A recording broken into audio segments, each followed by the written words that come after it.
সেদিন মাঝরাত্রিরে আবার আমার দরজায় ঘা পড়ল। ডাক্তার,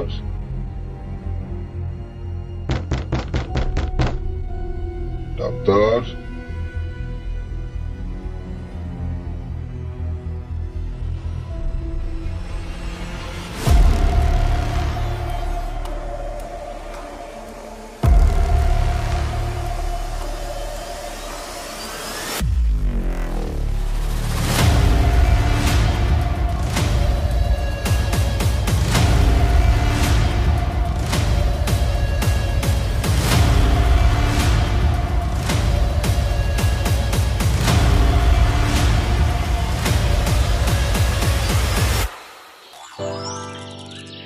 রোববার মানে গপ্পবার।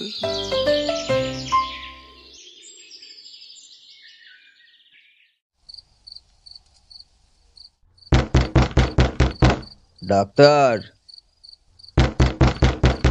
ডাক্তার, জ্বালাতন করলো।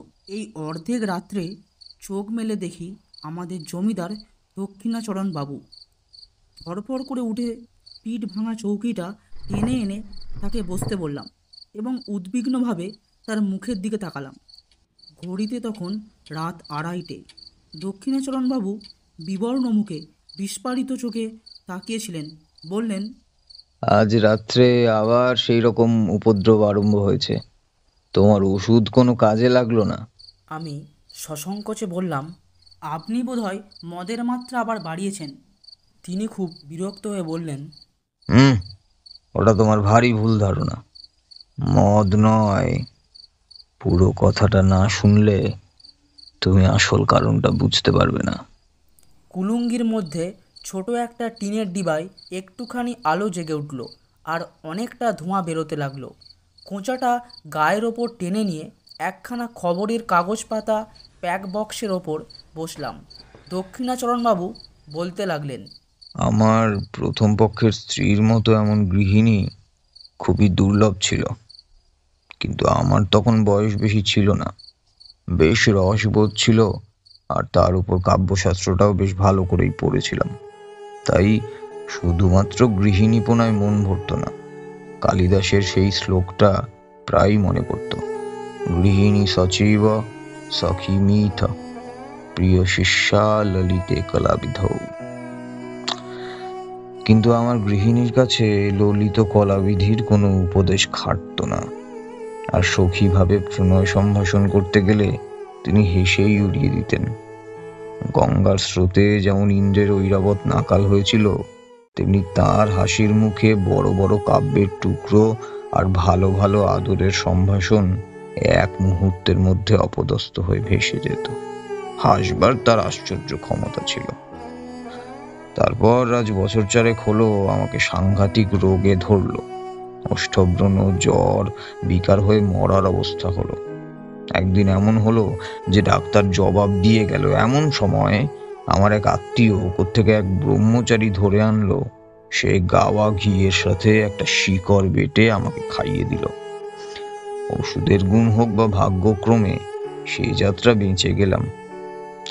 রোগের সময় আমার স্ত্রী দিন রাত এক মুহূর্তের জন্য বিশ্রাম করেননি।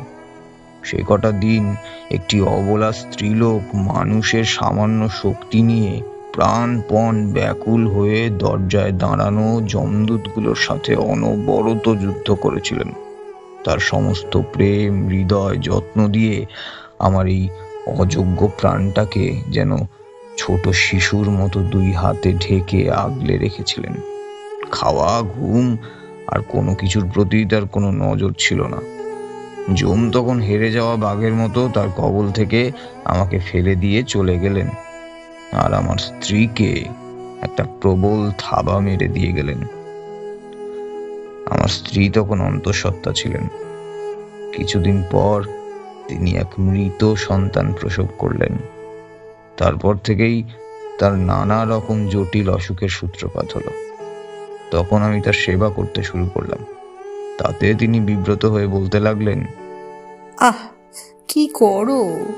লোকে কি বলবে? এমন করে দিনরাত তুমি আমার ঘরে যাতায়াত করো না। বলতেন, পুরুষ মানুষের এতটা বাড়াবাড়ি ভালো নয়। আমাদের সেই বরাহনগরের বাড়িটা তুমি তো মনে হয় দেখেছো। বাড়ির সামনে বাগান, আর বাগানের সামনেই গঙ্গা। আমাদের শোবার ঘরের নিচে দক্ষিণের দিকে কিছুটা জমি মেহেন্দির বেড়া দিয়ে ঘিরে নিজের মনের মতো এক টুকরো বাগান বানিয়েছিলেন আমার স্ত্রী। পুরো বাগানের ওই অংশটুকু খুবই সাদাসিধে এবং দেশি। তার মধ্যে গন্ধের থেকে রং বা ফুলের থেকে পাতার বৈচিত্র্য বেশি ছিল না। টবের মধ্যে কোনো গাছের পাশে কাঠি আর কাগজ দিয়ে তৈরি ল্যাটিন নামের জয়ধ্বজা উঠত না। বেল, জুঁই, গোলাপ, গন্ধরাজ, করবী, রজনীগন্ধা এইসবই ছিল বেশি। প্রকাণ্ড একটা বকুল গাছের তলা সাদা মার্বেল পাথর দিয়ে বাঁধানো ছিল। সুস্থ অবস্থায় তিনি নিজে দুবেলা সেটা ধুয়ে সাফ করে রাখতেন। গরমকালে কাজের পর সন্ধেবেলা সেটাই ছিল তার বসার জায়গা। সেখান থেকে গঙ্গা দেখা গেলেও গঙ্গা থেকে কুঠির পানসির বাবুরা তাকে দেখতে পেত না। অনেকদিন শয্যাশায়ী থাকার পর একদিন চৈত্রের শুক্লপক্ষ সন্ধ্যায় তিনি বললেন, ঘরে বন্ধ থেকে আমার প্রাণ কেমন করছে। আজ একবার আমার সেই বাগানে গিয়ে বসবো। আমি তাকে বহু যত্নে ধরে ধীরে ধীরে সেই বকুল তলায় পাথরের বেদিতে নিয়ে গিয়ে শুইয়ে দিলাম। আমারই হাঁটুর ওপর তার মাথাটা তুলে রাখতে পারতাম, কিন্তু জানি তিনি সেটাকে অদ্ভুত আচরণ বলে ভাববেন। তাই একটা বালিশ এনে তার মাথার তলায় রাখলাম। দু একটা করে বকুল ফুল ঝরে পড়তে লাগলো, আর ডালের আড়াল থেকে ছায়া মাখা জ্যোৎস্নার আলো তার রোগা মুখের ওপর পড়ছিল। চারিদিক শান্ত, নিস্তব্ধ। একপাশে চুপচাপ বসে তার মুখের দিকে তাকিয়ে আমার চোখে জল এলো। আমি ধীরে ধীরে তার কাছে এসে তার উত্তপ্ত শীর্ণ একটা হাত ধরলাম আমার দুই হাত দিয়ে। তাতে তিনি কোনো আপত্তি করলেন না। কিছুক্ষণ এরকম চুপচাপ করে বসে থাকতে থাকতে আমার হৃদয় কেমন উদ্বেলিত হয়ে উঠল। আমি বললাম, আমি তোমার ভালোবাসা কোনোদিনও ভুলবো না। বলেই বুঝলাম কথাটা বলার কোনো দরকার ছিল না। তিনি হেসে উঠলেন। সে হাসিতে লজ্জা, সুখ, কিছুটা অবিশ্বাসের সাথে সাথে অনেকটা পরিহাস মিশেছিল। প্রতিবাদ করতে গিয়ে একটা কথাও না বলে কেবল তার হাসির দ্বারা জানালেন, কোনোদিনও ভুলবে না, এটা কখনো সম্ভব নয়, এবং আমি তা প্রত্যাশাও করি না। ওই সুমিষ্ট সুতীক্ষ্ণ হাসির ভয়েই আমি আমার স্ত্রীর সাথে প্রেমালাপ করতে কখনো সাহস পাইনি। তার অনুপস্থিতিতে যেসব কথা মনে হতো, তার সামনে গেলেই সেসব নিতান্ত বাজে কথা বলে মনে হতো। ছাপার অক্ষরে যেসব কথা পড়ে দু চোখ বেয়ে দর দর করে জল পড়তে থাকে, সেগুলোই মুখে বলতে গেলে কেন যে হাসি পায় তা আজও বুঝলাম না। বাদ প্রতিবাদ কথায় চলে, হাসির ওপর তো তর্ক চলে না। কাজেই চুপ করে গেলাম। বহু চিকিৎসা করেও আমার স্ত্রীর রোগ উপশমের কোনো চিহ্ন নেই। ডাক্তার বললেন, একবার বায়ু পরিবর্তন করে দেখলে ভালো হয়। আমি স্ত্রীকে নিয়ে এলাহাবাদ গেলাম। সেখানে হারান ডাক্তার তার চিকিৎসা করতে লাগলেন। অবশেষে অনেক দিন এভাবে কাটিয়ে ডাক্তারও বললেন, আর আমি এবং আমার স্ত্রীও বুঝলেন যে এ রোগ সারার নয়, তাকে চিররুগ্ন হয়েই কাটাতে হবে। তখন আমার স্ত্রী বললেন, এই রোগ যখন আমার আর সারবেই না, আর খুব তাড়াতাড়ি আমার মরার আশাও নেই, তখন কতদিন আর এই জীবন মৃতকে নিয়ে কাটাবে তুমি বরং এবার একটা বিয়ে করো। এটা যেন কেবল একটা যুক্তিপূর্ণ এবং সৎ বিবেচনার কথা।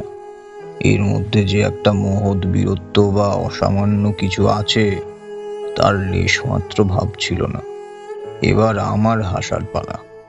কিন্তু আমার কি তেমনি হাসার ক্ষমতা আছে? আমি উপন্যাসের প্রধান চরিত্রের মতো গম্ভীরভাবে বলতে শুরু করলাম, যতদিন এ দেহে প্রাণ আছে। তিনি বাধা দিয়ে বললেন, নাও নাও, আর বলতে হবে না। তোমার কথা শুনে আমি আর বাঁচি না। আমি না থেমে গিয়ে বলতে লাগলাম, এই জীবনে আর কাউকেই ভালোবাসতে পারবো না। শুনে তিনি হাসতে লাগলেন। আমি চুপ করে গেলাম। জানি না তখন নিজের কাছেও কখনো স্পষ্ট স্বীকার করেছি কিনা, কিন্তু এখন বুঝি এই আরোগ্যের আশা নেই জেনেও সেবা করতে করতে আমি মনে মনে ক্লান্ত হয়ে গেছিলাম। এটা যে বন্ধ করে দেব তা ভাবিনি, কিন্তু সারা জীবন এই চিররুগ্নকে নিয়ে কাটাতে হবে এই ভাবনাও আমার কাছে কষ্টকর ছিল। আমার সেবার মধ্যে সেই আন্তরিক ক্লান্তি তিনি নিশ্চয়ই দেখতে পেয়েছিলেন। তখন জানতাম না, কিন্তু এখন বুঝি তিনি আমাকে যুক্তাক্ষরহীন প্রথম ভাগ শিশু শিক্ষার মতো খুব সহজেই বুঝতেন। তাই যখন উপন্যাসের নায়ক সেজে গম্ভীরভাবে তার কাছে কবিত্ব ফলাতে যেতাম, তিনি এমন সুন্দর সুগভীর স্নেহ অথচ অনিবার্য কৌতুকের সঙ্গে হেসে উঠতেন। অন্তর্যামীর মতো তিনি আমার অগোচর অন্তরের সব জানতেন। ভাবলেই আজও লজ্জায় মরে যেতে ইচ্ছে করে। হারান ডাক্তার আমাদের স্বজাতীয়। তার বাড়িতে আমাদের প্রায়ই নিমন্ত্রণ থাকতো। কিছুদিন পর ডাক্তার তার মেয়ের সাথে আমার পরিচয় করিয়ে দিলেন। মেয়েটি অবিবাহিত, বয়স 15। ডাক্তার বলেন মনের মতো পাত্র পাননি বলে বিয়ে দেননি, কিন্তু বাইরের লোকের কাছে শুনতাম মেয়েটির কুলের দোষ আছে। কিন্তু আর কোনো দোষ ছিল না, যেমনি রূপ তেমনি শিক্ষা। সেজন্য মাঝে মাঝে এক একদিন তার সঙ্গে নানা কথা আলোচনা করতে গিয়ে আমার বাড়ি ফিরতে রাত হয়ে যেত। আমার স্ত্রীকে ওষুধ খাওয়ানোর সময় পেরিয়ে যেত। তিনি জানতেন আমি হারান ডাক্তারের বাড়ি গেছি, কিন্তু দেরির কারণ কোনোদিন জানতে চাননি। মরুভূমির মধ্যে আরেকবার মরীচিকা দেখলাম আমি। তৃষ্ণা যখন বুক পর্যন্ত, তখন চোখের সামনে কানায় কানায় ভরে স্বচ্ছ জল ছলছল করছে। মনকে আর ফিরাতে পারলাম না। রোগীর ঘর আমার কাছে দ্বিগুণ নিরানন্দ হয়ে উঠল। তখন প্রায়ই সেবা করার, ওষুধ খাওয়ানোর নিয়ম ভঙ্গ হতে লাগলো। হারান ডাক্তার আমাকে প্রায়ই বলতেন, যাদের রোগ আরোগ্য হবার কোনো সম্ভাবনা নেই তাদের পক্ষে মৃত্যুই ভালো, কারণ বেঁচে থেকে নিজেরও সুখ নেই, অন্যেরও অসুখ। কথাটা সাধারণভাবে বললে অসুবিধে নেই, কিন্তু আমার স্ত্রীকে লক্ষ্য করে এমন কথা বলা তার উচিত হয়নি। কিন্তু মানুষের জীবন মৃত্যু সম্বন্ধে ডাক্তারদের মন এমন অসার যে তারা ঠিক আমাদের মনের অবস্থা বুঝতে পারেন না। হঠাৎ একদিন পাশের ঘর থেকে শুনলাম আমার স্ত্রী হারানবাবুকে বলছেন, ডাক্তার, কতগুলো মিথ্যে ওষুধ দিয়ে ডাক্তারখানার দেনা বাড়াচ্ছেন কেন? আমার প্রাণটাই যখন একটা ব্যামো, তখন এমন একটা ওষুধ দিন যাতে তাড়াতাড়ি এই প্রাণটা যায়। ডাক্তার বললেন, এমন কথা বলবেন না। কথাটা শুনে আমার খুব কষ্ট হলো। আমি তার ঘরে গিয়ে বিছানার একপাশে বসে তার কপালে ধীরে ধীরে হাত বুলিয়ে দিতে লাগলাম।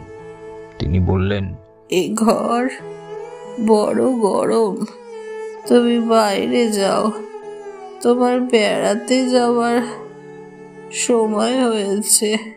খানিকটা না বেরিয়ে এলে তোমার আবার রাতে খিদে হবে না। বেড়াতে যাবার মানে ডাক্তারের বাড়ি যাওয়া। আমি তাকে বুঝিয়েছিলাম খিদে হওয়ার জন্য একটু বেরিয়ে আসা খুবই দরকার। এখন বুঝি তিনি প্রতিদিন আমার সেই ছলনাটুকু বুঝতেন। আমি নির্বোধ, ভাবতাম তিনি নির্বোধ। এই বলে দক্ষিণাচরণবাবু অনেকক্ষণ চুপ করে হাতের ওপর মাথা রেখে বসে রইলেন। অবশেষে বললেন, আমাকে এক গ্লাস জল এনে দাও।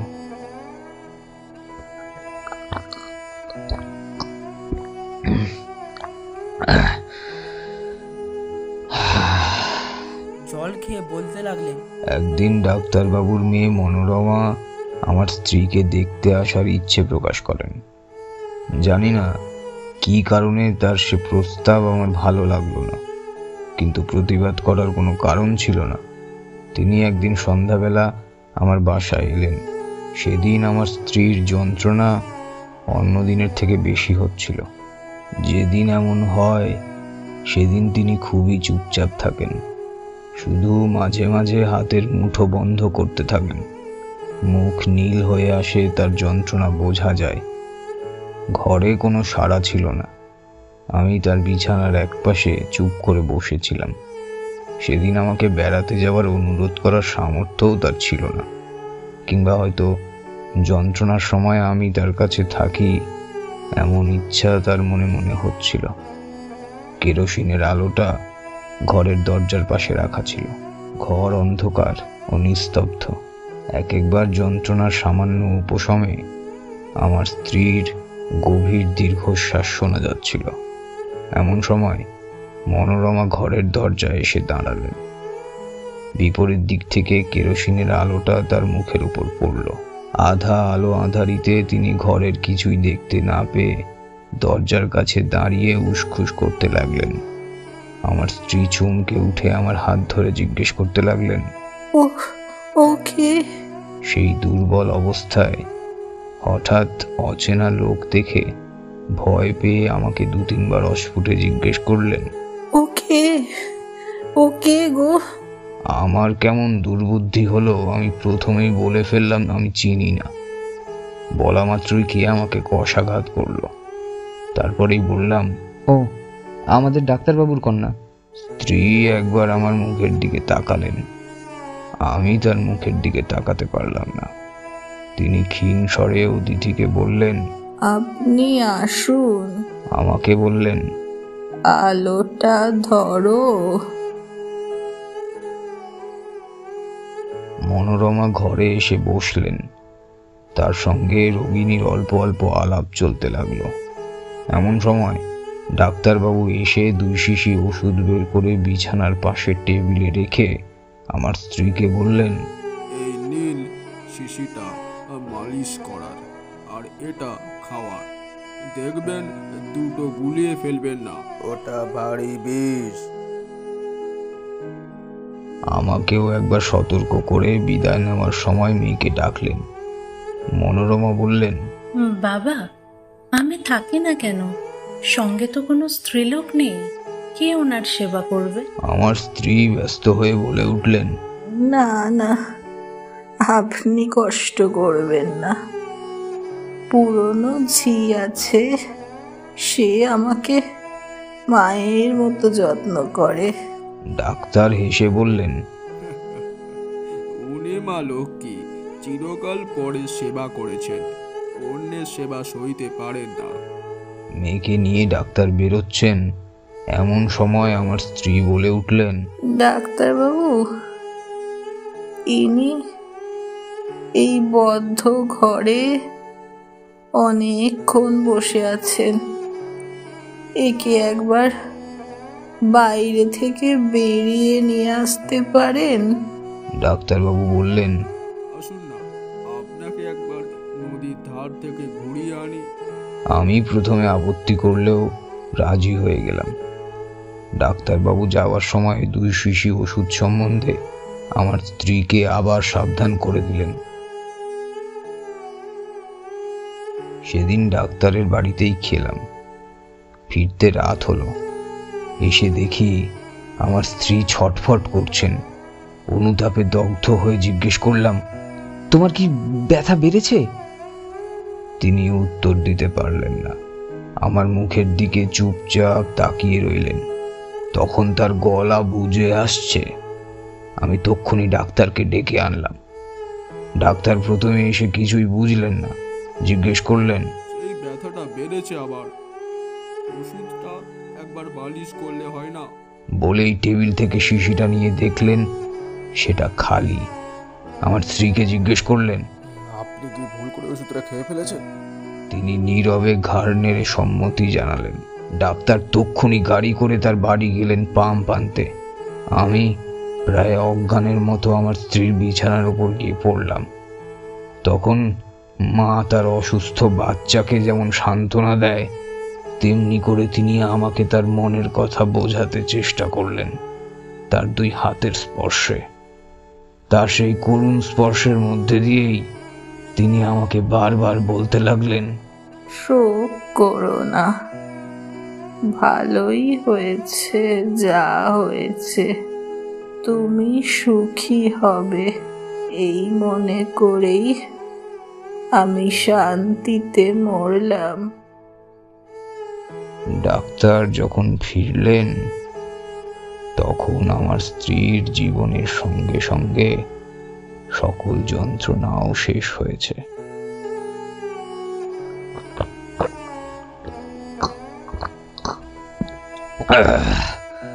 দক্ষিণাচরণ আরেকবার জল খেয়ে বললেন, ও বড় গরম। বলে তাড়াতাড়ি বাইরে বারান্দায় বেরিয়ে কিছুক্ষণ পায়চারি করে এসে বসলেন। বোঝা গেল তিনি বলতে চান না। আমি যেন কিছু জাদু করে তার থেকে কথা কেড়ে নিচ্ছি। আবার শুরু করলেন, মনোরমাকে বিয়ে করে দেশে ফিরলাম। সে বাবার অনুমতিতে আমাকে বিয়ে করলো,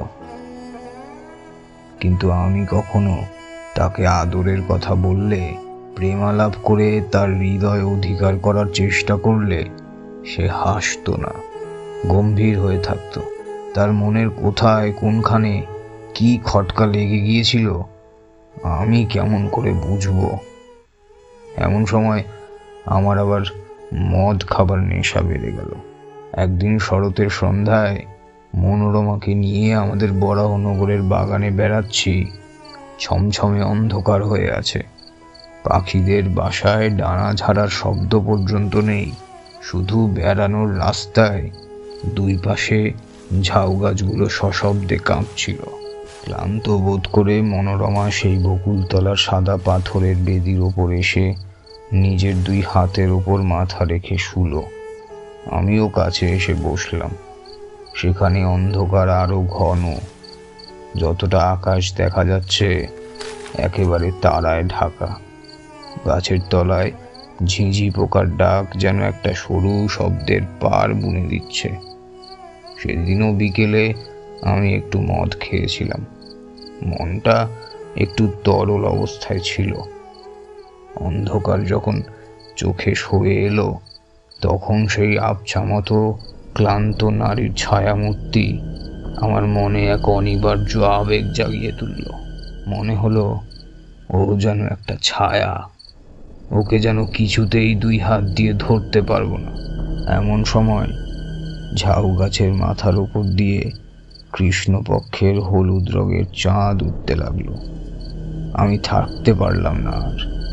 কাছে এসে মনোরমার হাতটা তুলে নিয়ে বললাম, তুমি আমাকে বিশ্বাস করো না, কিন্তু আমি তোমাকে ভালোবাসি, তোমাকে কোনোদিনও ভুলতে পারবো না।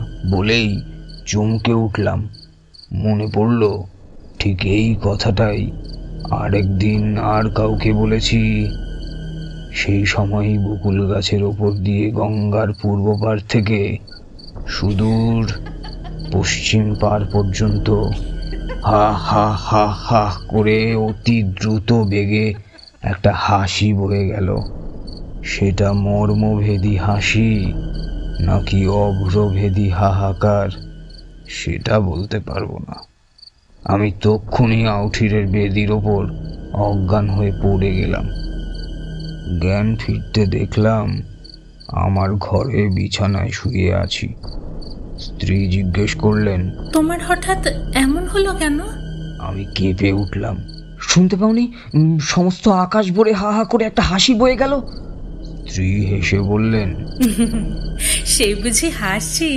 সার বেঁধে দীর্ঘ এক ঝাঁক পাখি উড়ে গেল, তাদেরই ডানার শব্দ শুনেছিলাম। তুমি এত অল্পতেই ভয় পাও? দিনের বেলায় স্পষ্ট বুঝতে পারলাম পাখির ঝাঁক উড়ে যাওয়ার শব্দই বটে। এমন সময় উত্তর দিক থেকে হাঁস জাতীয় পাখিরা আসে নদীর চড়ায় চড়ে বেড়ানোর জন্য। কিন্তু সন্ধ্যা হলে সে বিশ্বাস আর রাখতে পারতাম না। মনে হতো চারিদিক অন্ধকার ভরে ঘন হাসি জমা রয়েছে। সামান্য কোনো কারণে আকাশ ভরে অন্ধকার ফাটিয়ে বেরিয়ে আসবে। অবশেষে এমন হলো, সন্ধ্যার পর মনোরমার সঙ্গে একটা কথা বলতেও আমার সাহস হতো না। আমাদের বরাহনগরের বাড়ি ছেড়ে মনোরমাকে নিয়ে বোটে করে বেরোলাম। অঘ্রাণ মাসে নদীর হাওয়ায় সব ভয় চলে গেল। কিছুদিন খুব সুখে ছিলাম। চারিদিকের সৌন্দর্যে আকৃষ্ট হয়ে মনোরমাও তার হৃদয়ের বন্ধ দরজা আমার কাছে আস্তে আস্তে খুলতে লাগলো।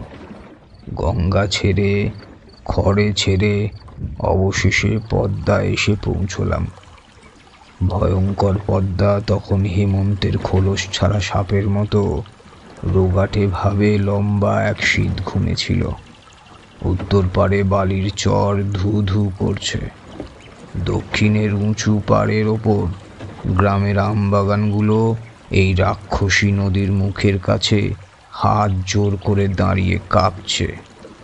পদ্মা ঘুমের ঘোরে একবার এপাশ একবার ওপাশ ফিরছে, আর নদীর পাড় ঝুপঝাপ করে ভেঙে পড়ছে। এখানে বেড়াবার সুবিধা দেখে বোট বাঁধলাম। একদিন আমরা দুজন বেড়াতে বেড়াতে বহু দূর চলে গেলাম। সূর্যাস্তের আভা মেলাতে না মেলাতেই শুক্লপক্ষের নির্মম চাঁদের আলো ফুটে উঠল। মনে হলো এই অসীম জনশূন্য স্বপ্নরাজ্যে শুধু আমরা দুজন ঘুরে বেড়াচ্ছি। একটি লাল শাল মনোরমার মাথার ওপর থেকে নেমে তার মুখটা ঘিরে শরীরটাকে ঢেকে রেখেছে। নিবিড়, নিস্তব্ধ, সীমাহীন, দিশাহীন শুভ্রতা আর শূন্যতা ছাড়া যখন আর কিছুই রইল না, মনোরমা তার হাত বের করে আমার হাতটা চেপে ধরল। খুব কাছে এসে সে তার সমস্ত শরীর, মন, জীবন, যৌবন আমার উপর ছেড়ে দাঁড়ালো। আমি আনন্দের সাথে ভাবলাম, ঘরের মধ্যে কি যথেষ্ট ভালোবাসা যায়? এমন অনাবৃত, অবারিত, অনন্ত আকাশ না হলে কি দুটো মানুষকে কোথাও ধরে? মনে হলো আমাদের ঘর নেই, কোথাও ফেরার নেই। এমন করেই হাতে হাত ধরে উদ্দেশ্যহীনভাবে চাঁদের আলোয় দুজন মিলিয়ে যাব। এরকম এক জায়গায় এসে দেখলাম সেই বালির মধ্যে কাছেই একটা জলাশয় মতো। পদ্মা সরে যাওয়ায় সেখানে জল জমে আছে। সেখানে এসে আমরা দুজনে দাঁড়ালাম। মনোরমা কি ভেবে আমার মুখের দিকে চাইল, তার মাথার ওপর থেকে শালটা খসে পড়ল। আমি তার সেই জ্যোৎস্না মাখা মুখটা তুলে ধরে চুম্বন করলাম। এমন সময় সেই নির্জন নিঃসঙ্গ মরুভূমির মধ্যে কে যেন গম্ভীর স্বরে 3 বার বলে উঠল,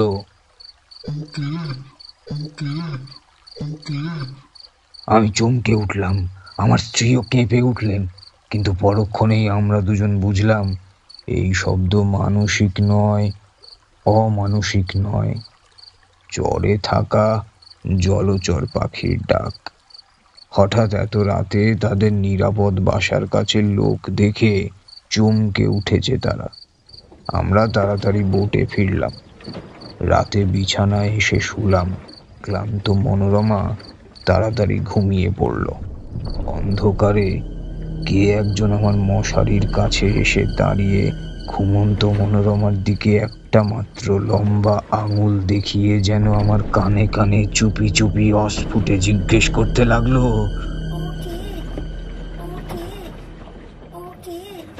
তাড়াতাড়ি উঠে দেশলাই জ্বালিয়ে আলো ধরালাম।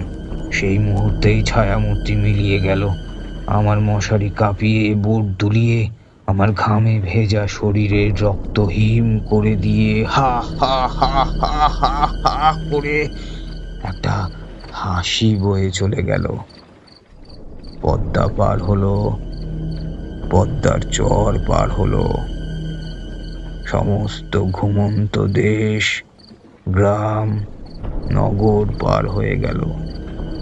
যেন তা চিরকাল দেশ দেশান্তর পার হয়ে ক্রমশ ক্ষীণতর ক্ষীণতম হয়ে অসীম সুদূরে মিলিয়ে যাচ্ছে।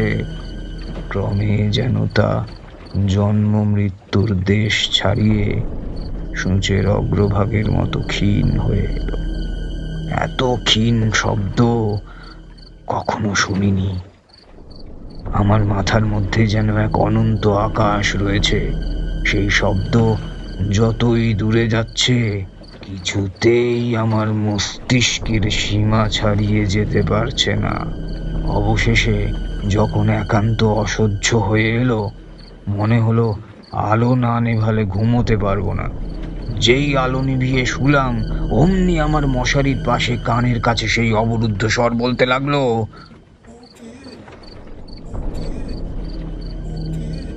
আমার বুকের রক্তের ঠিক সমান তালে বাজতে থাকলো,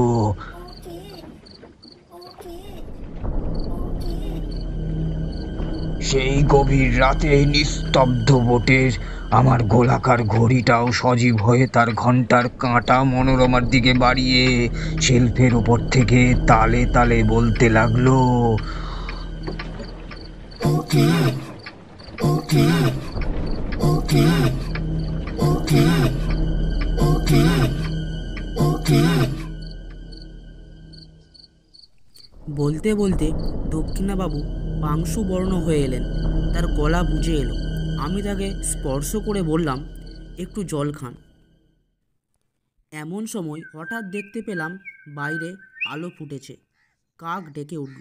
একটা গরুর গাড়ির ক্যাঁচ ক্যাঁচ শব্দ হতে থাকলো। তখন দক্ষিণাবাবুর মুখের ভাব একদম বদলে গেল। ভয়ের কিছু চিহ্ন মাত্র রইল না। রাতের আবছায়ায় কাল্পনিক ভয়ের আশঙ্কায় আমার কাছে যে এত কথা বলে ফেলেছেন সেজন্য খুবই লজ্জিত এবং আমার ওপর আন্তরিক ক্রুদ্ধ হয়ে উঠলেন। কিছুমাত্র না বলে হঠাৎ উঠে দ্রুত বেগে চলে গেলেন।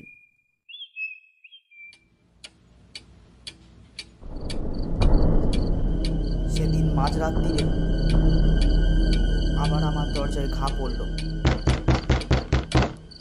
Doctor, doctor.